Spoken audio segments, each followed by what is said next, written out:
నా పూర్ణ మనసుతో ఆరాధింతును, నా పూర్ణ బలముతో సేవించెదను, నిన్ను పూర్ణ మనసుతో ఆరాధింతును, నా పూర్ణ బలముతో సేవించెదను. చెప్పగలరు రుచిగా ఆరాధన ఆరాధన ఆరాధన ఆరాధన స్తుతి ఆరాధన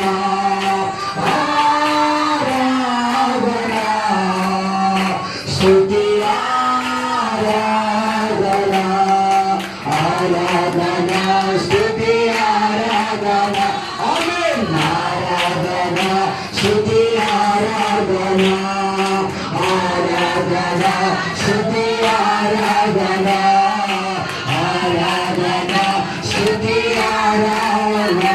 దేవునికి మహిమ కలుగునుగాక, దేవునికి మహిమ కలుగునుగాక. ఈ శ్రాపు ద్వారా దేవునికి మహిమ కలుగునుగాక, ఈ శ్రాపు ద్వారా దేవునికి ఘనత కలుగునుగాక, ఈ శ్రాపు ఇస్తున్న యేసయ్యకే మహిమ కలుగునుగాక, యేసయ్యకే స్తోత్రములు కలుగునుగాక, యేసయ్యకే స్తుతి కలుగునుగాక. అందరూ రెండు చేతులు పైకెత్తి చివరిగా అందరం దగ్గరగా స్తుతులు చెల్లిద్దాం.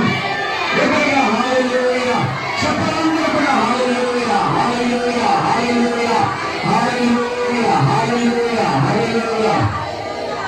సకల ఆశీర్వాదాలకు కారణబోతున్న ప్రేమానమ్మకం కలిగిన తండ్రి, ఎంత సమూహం ప్రార్థన చేస్తున్నాము తండ్రి.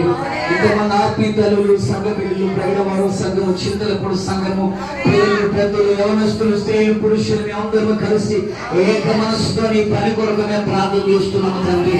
నెహెమ్యాతో నీ ఆలయమును కట్టించి చూడగా ఈ దీన సేవకుని ఏర్పాటు చేసుకుని ఈ ప్రగడవారము ఎత్తైన శిఖరం మీద నీ ఆలయాన్ని నిర్మిస్తున్నందుకు వందనాలు ప్రభా.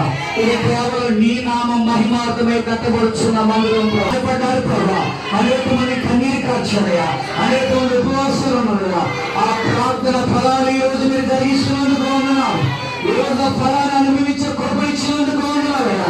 ఎక్కడో ఒక తల్లిని మీరు వాడుకున్నందుకు, రెండు